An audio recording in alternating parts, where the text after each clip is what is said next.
So, dear beloved community, it's such a joy to be together with everybody. I hope that you're all well in body and mind, wherever you might be, a little bit all over the world. Today is the 13th of September in the year 2020, and we're sitting together with the Sangha that's present everywhere. Thank you so much for being here. The other day, I was discussing with a venerable monk that is living not too far away. He's originally from Sri Lanka. And we were discussing about this pervasive sense of not being good enough that many of us that are raised in modern societies have, and how we bring this tendency of feeling that we're not good enough to our practice.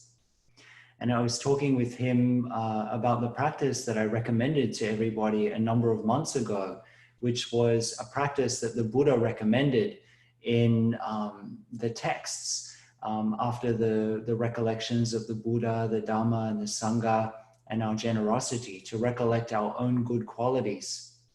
And the venerable monk from Sri Lanka was saying that it is quite funny that I was talking about that, because he had recommended this practice also to his students, but he was doing it slightly differently. He was asking them to have a little exercise book in which, whenever they did something kind, they opened their heart to another person, they said a kind word, they chose not to shut down, or they offered a meal or whatever it might be, some kind action, that they would write it down in that book, and they would keep it in a place. And whenever they were going through a difficult moment, they would open that book and they would read all of these wonderful things that they have done. And I think that's a wonderful practice to do. I would like to recommend that each of us has a little exercise book or a file on our computer that we call I'm Really Not So Bad. And whenever we are having a very difficult moment, we think that we're the worst in the world, or so on, that we open that file and we read it, or maybe we sing the things that we've done, or the qualities that we see in ourselves, or we recite them. This is a powerful practice of recognizing our own innate goodness, which in Buddhism is the foundation from which all the good qualities flow. The fact that we have this innate seed of goodness that we're practicing to uncover and allow to flow forth. So I recommend it as a concrete practice to note down the ways in which you've been a support for others, or the kind things that you've done very concretely.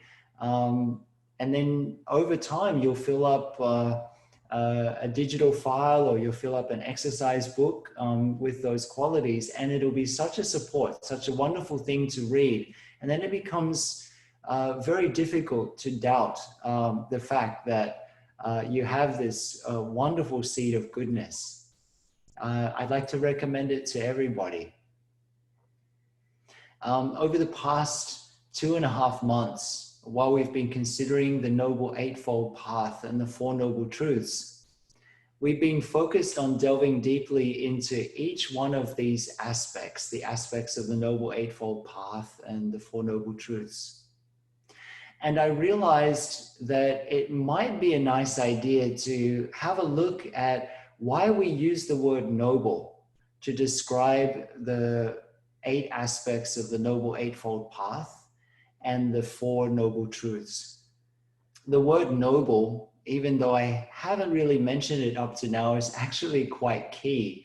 And it helps us to understand the reason for some of the emphases in the Buddha's teaching.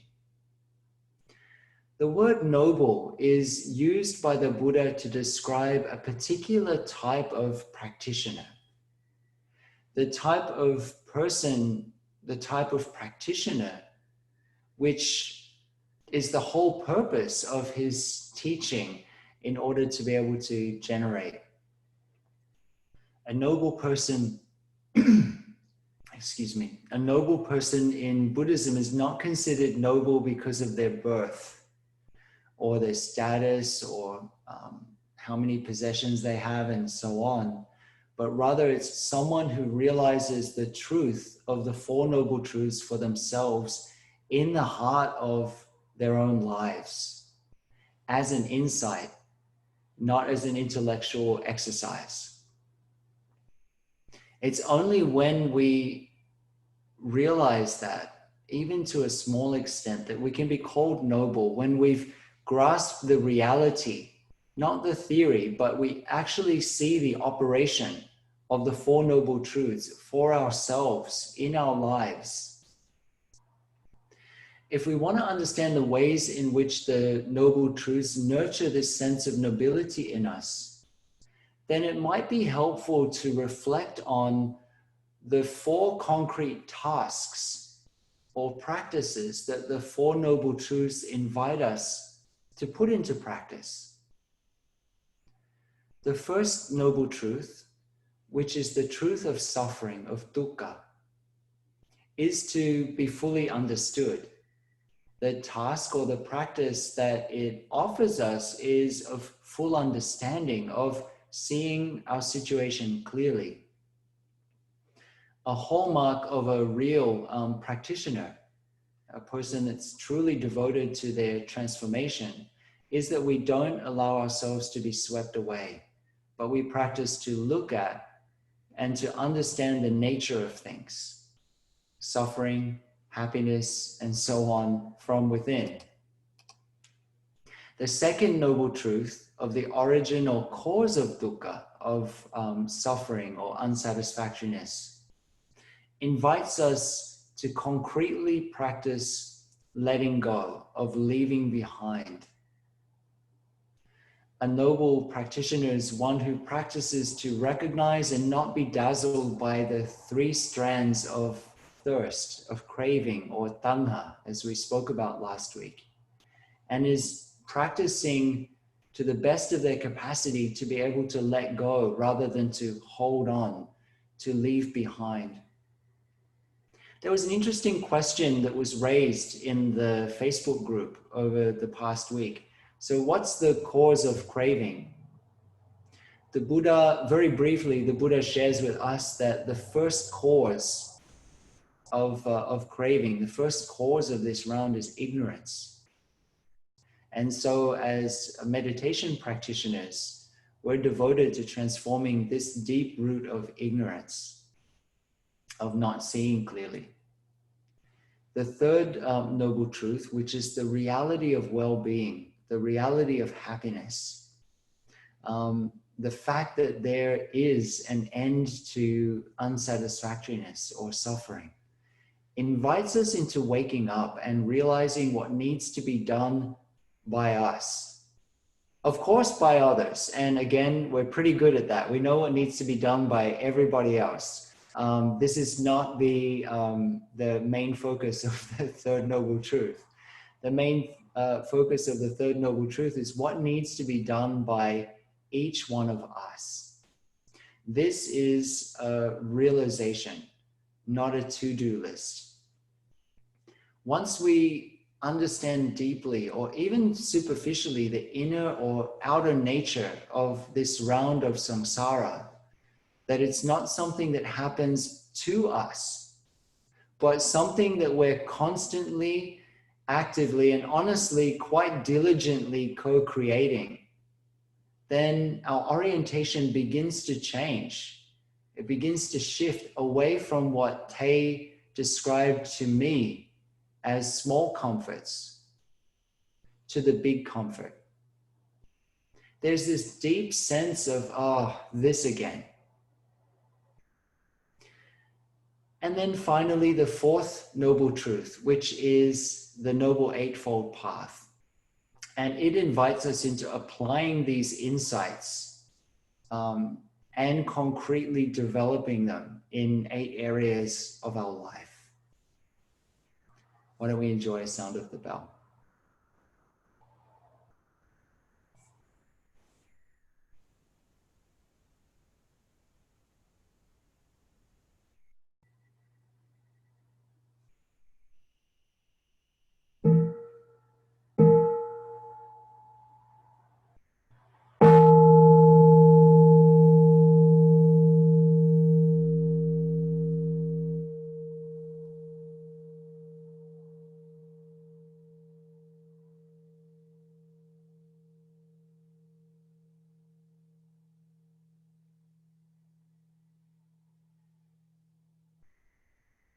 there's a sutra called the Rohitassa Sutra. And in that sutra, the Buddha says that it's within this fathom-long body with its perception and its intellect that I declare that there is the world, there's the origination of the world, there's the cessation of the world, and the path of practice leading to cessation. If we look at this sentence, if we take a moment to analyze it, and those of you who have had a chance to practice in the sutra class together with us, you know that I love to analyze the texts a little bit. You'll notice that this sentence is almost identical to sentences elsewhere in the canon, which are describing the Four Noble Truths, except here the word world, loka, is used instead of suffering. All the Four Noble Truths are found within ourselves, within you. I've said before, and I said it at the beginning of this talk, that I really do believe that one of the biggest issues that we have as practitioners is this pervasive sense of lack. The feeling that we don't have the capacity to transform our situation, or that we don't have the capacity to understand, to go deeply, to be able to liberate ourselves, or to think that we need something from somebody else. The Four Noble Truths are to be discovered by each one of us for ourselves, within ourselves.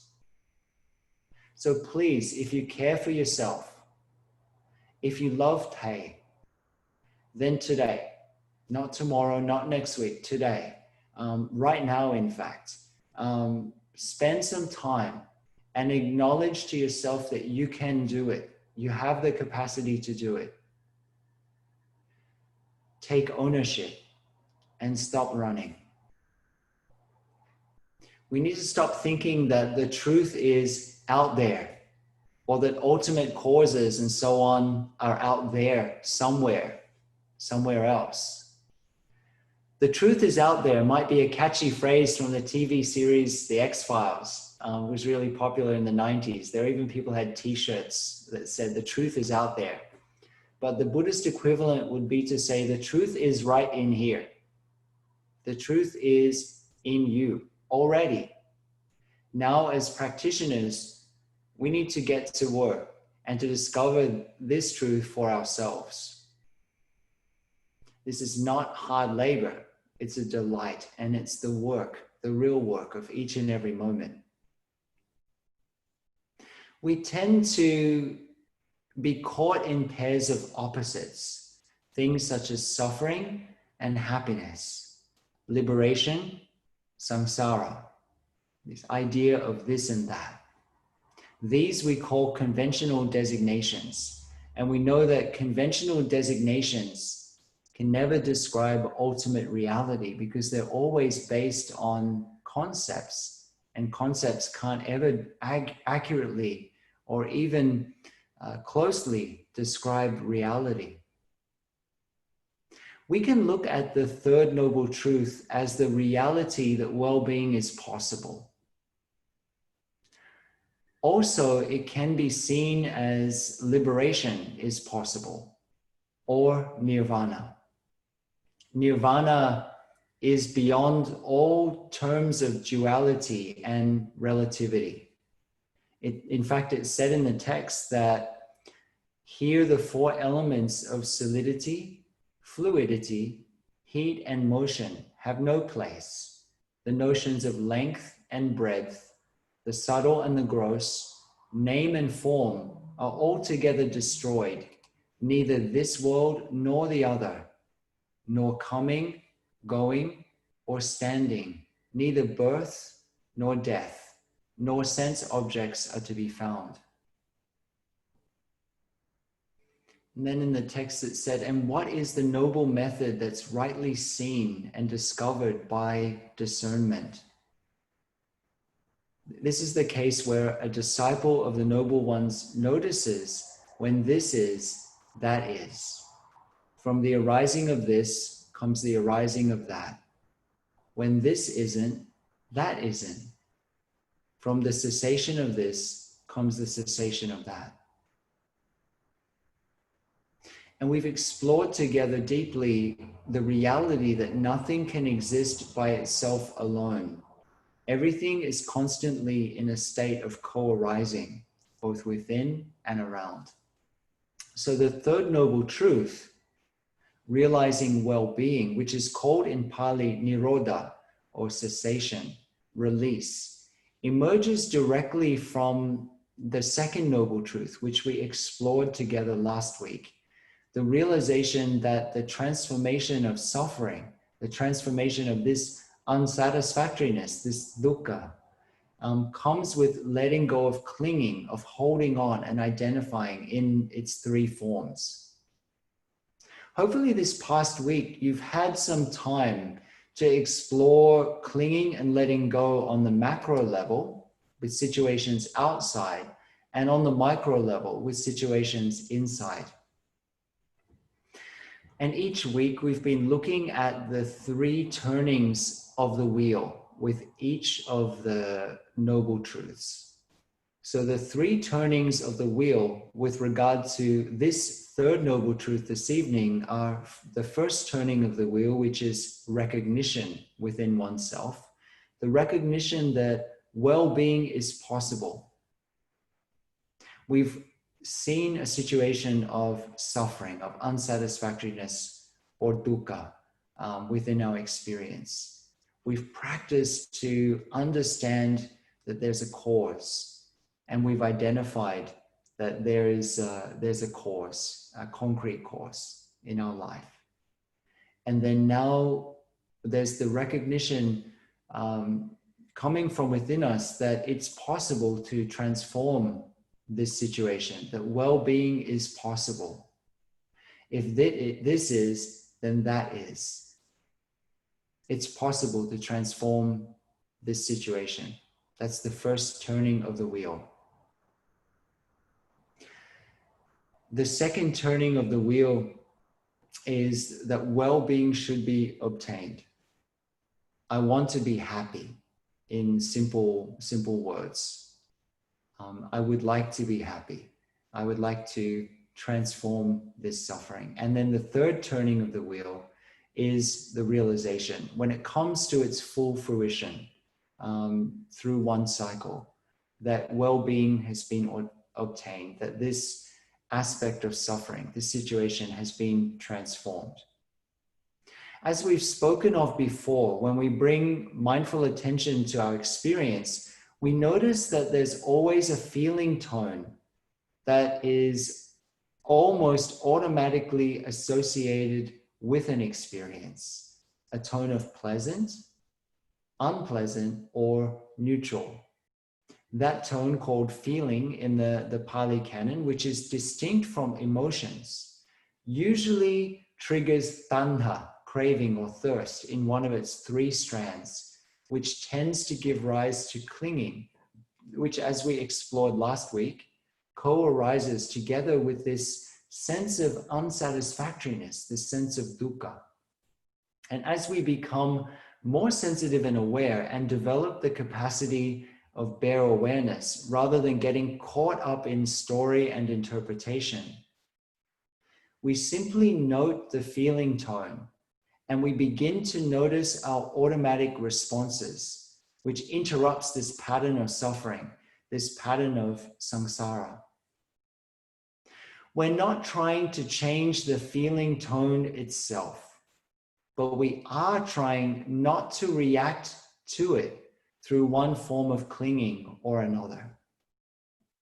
Let's have a sound of the bell.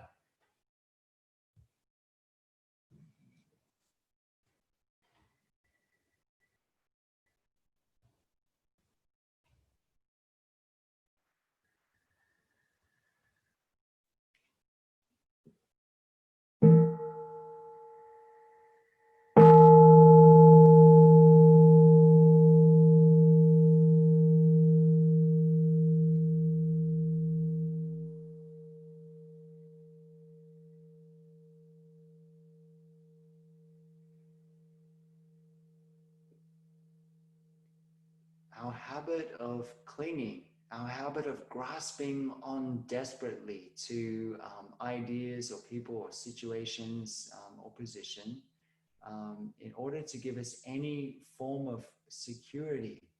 It's so deeply ingrained in us that we consider it to be natural. And it's quite a challenge to make the other choice, to make this radical choice to let go. I'm reminded whenever I think of this challenge that how unnatural this process in the beginning of letting go can feel. I'm reminded of my Chinese doctor. She's an amazing Korean doctor. And she always says, small pain will cure big pain. She always says that before she puts the big needles in. But small pain is going to cure big pain. And it's definitely true in terms of the spiritual life. It can be not necessarily painful, but somewhat uncomfortable in the beginning stages to make that different choice.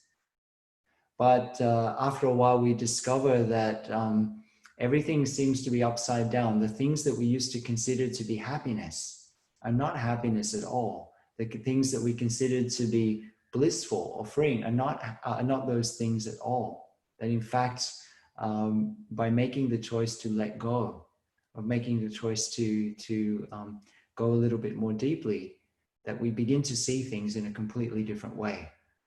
Let me just say honestly that without the insight of the Third Noble Truth, there'd be no Buddhism or no point to practice.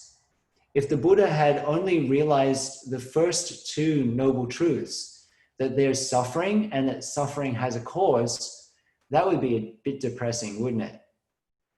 It'd be a bit like those t-shirts from the 90s that read "Life's suffering and then you die," except they didn't really say suffering. They used another word to describe life. Everyone remembers what was written, at least those of us that were around in the 90s remember what was written, but the sense is the same.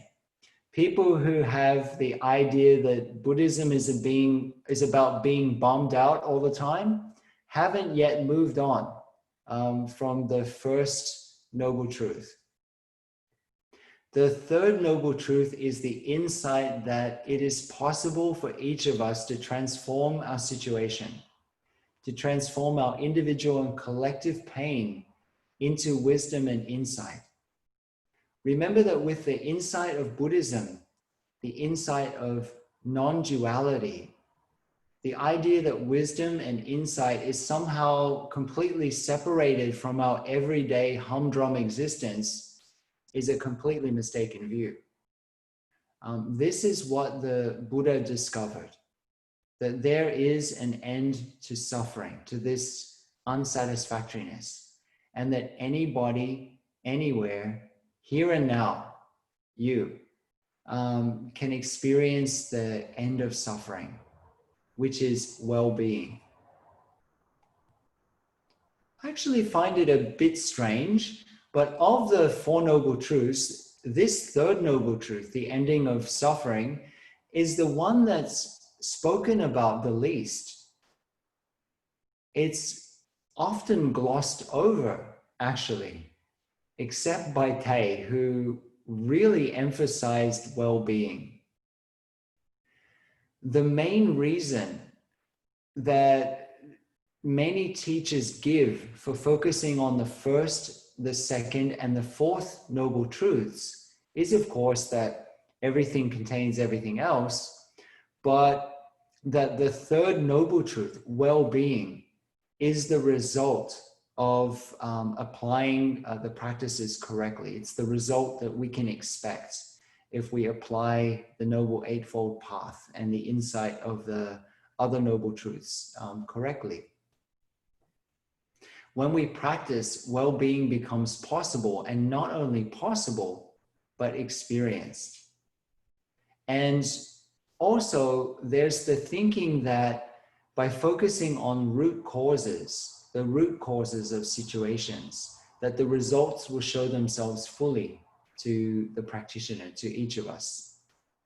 So most of the emphasis is on the path of practice rather than on the results, on the process, which in the spiritual world is seen as the destination in itself. The third noble truth is basically the natural response of any intelligent person if we wake up to the reality of the second noble truth.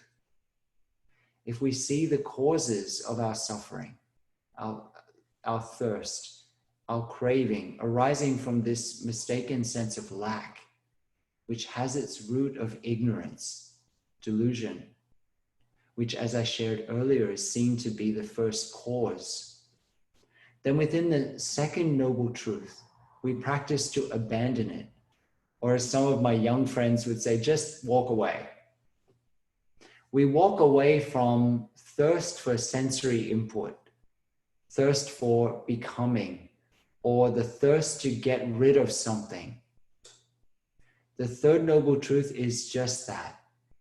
It's the act of really abandoning, really letting go these forms of thirst, these forms of craving once and for all, and recognizing that you're doing it. Recognizing that you're doing it. Fellow list lovers, take heart. In the Pali version of the truth, there are 6 different forms of letting go or abandoning that are mentioned. Initially, the 6 forms of abandoning look very similar. The Buddha had a tendency sometimes to do this, but that's the mark of an incredibly skillful teacher, to make sure that if you don't get it on the first round, you'll get it one way or another.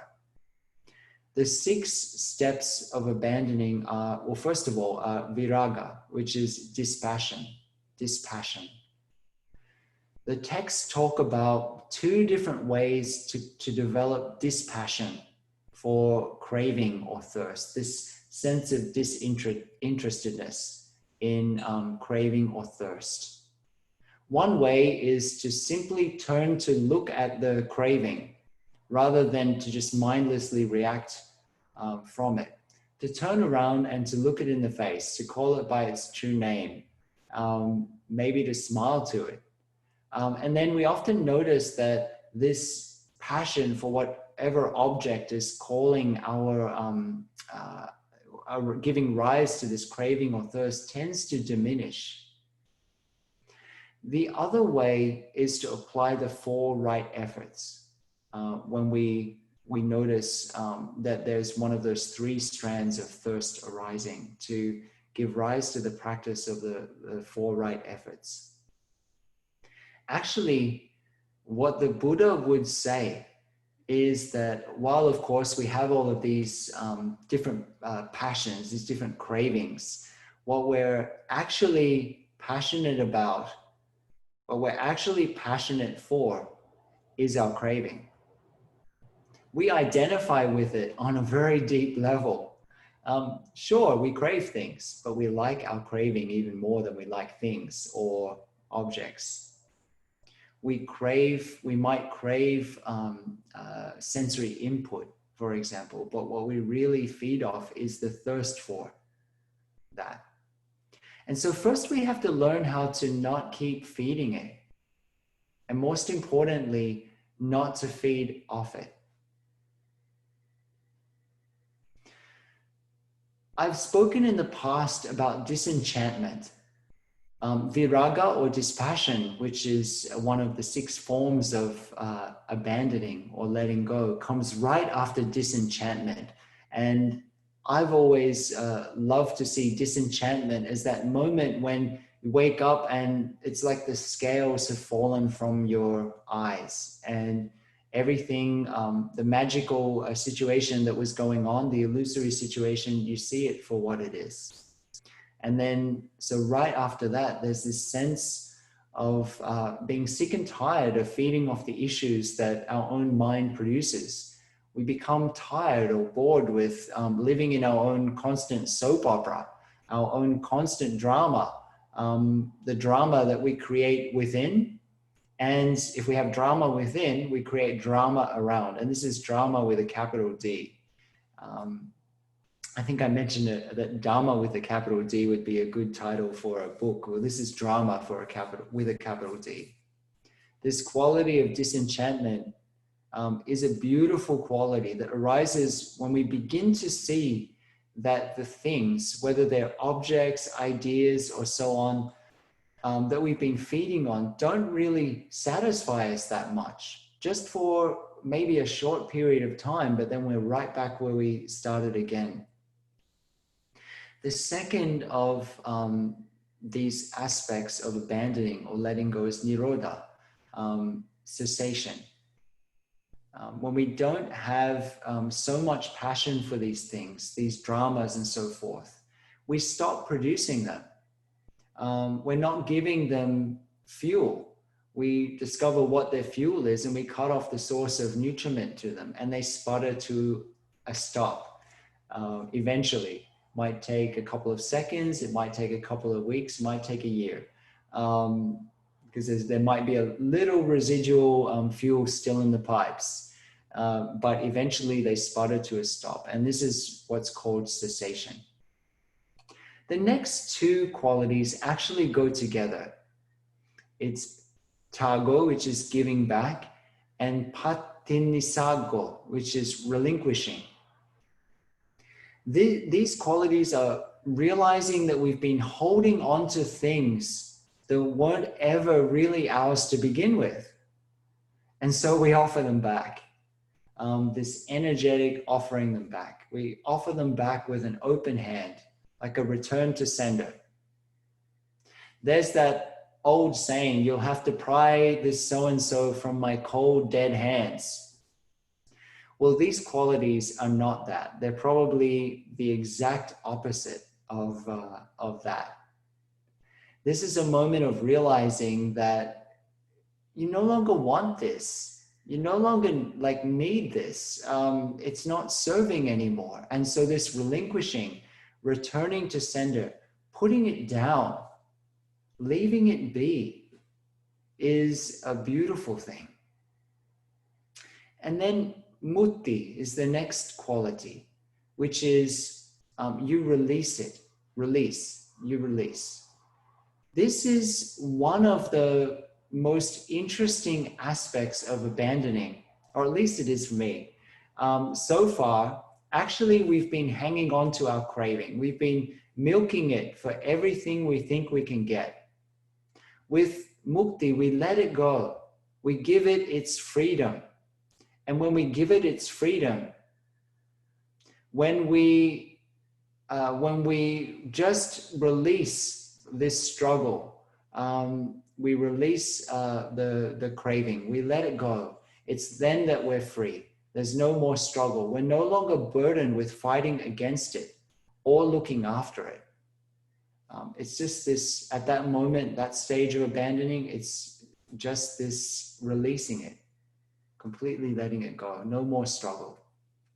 And then the last one is analaya, in which, in one sense, it means that we don't have any more nostalgia for our craving, for our thirst, the things that we used to identify with. There's not this sense of nostalgia.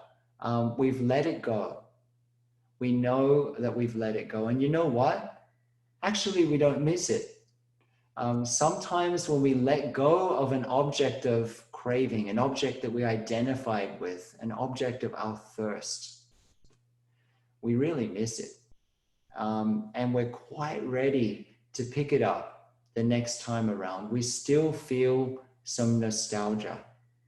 We're ready to pick up that thing again the moment it crosses our path. With this aspect of letting go, with this aspect of abandoning, there's no more nostalgia. We've moved on once and for all. It's done. Let's have a sound of the bell.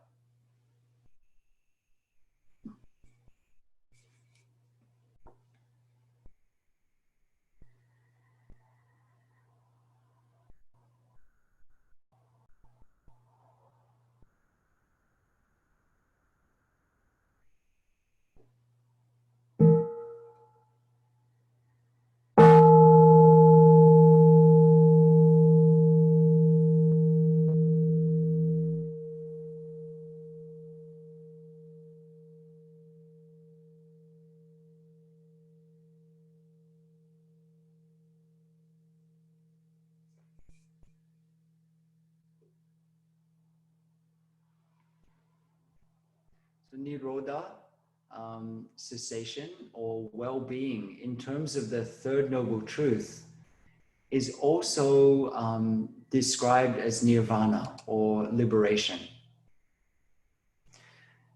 A few years ago, our teacher was giving a public talk in San Francisco, and I was backstage. I was sitting in his room as he was preparing for the talk. And as we were there, at one stage in the afternoon, he was doing some calligraphies, and he said, "Brother Fahai, come over here." And I came over next to Taya, and he said, "Look at this calligraphy." And Tay had written, "Nirvana is cool." And so I just joked with Tay and I said, "Nirvana is cool, but Tay is also cool."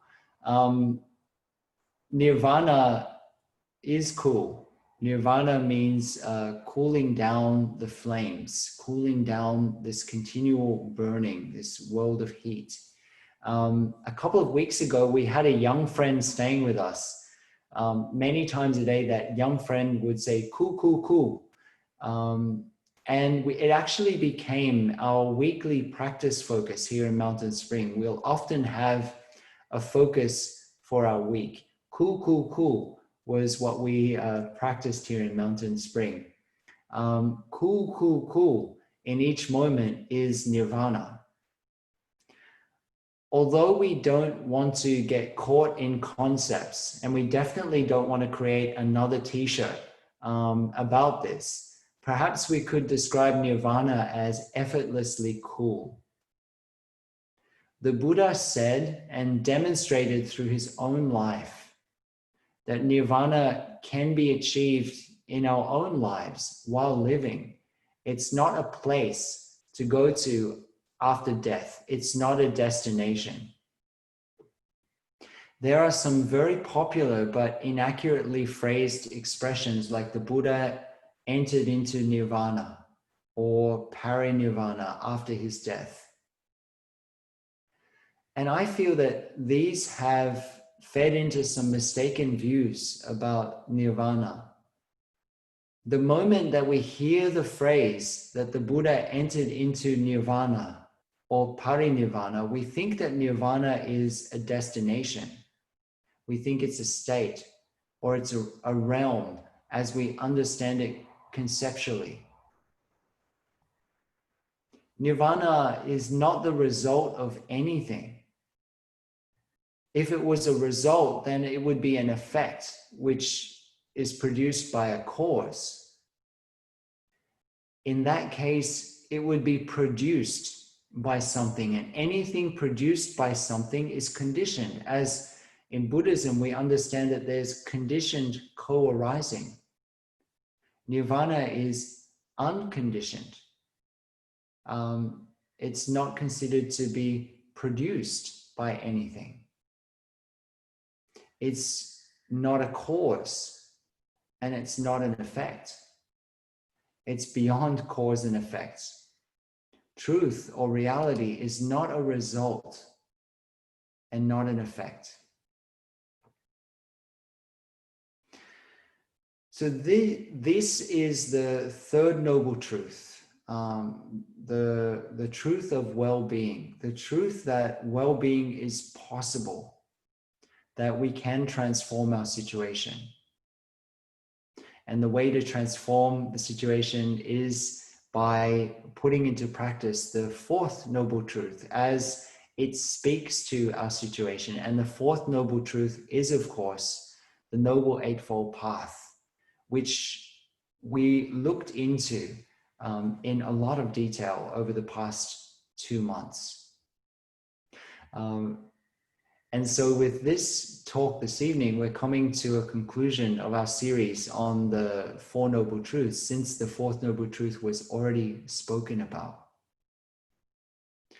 We're going to have a sound of the bell, and then I'm going to be sharing a little bit about what we're going to be doing on Sunday evenings over the next few weeks.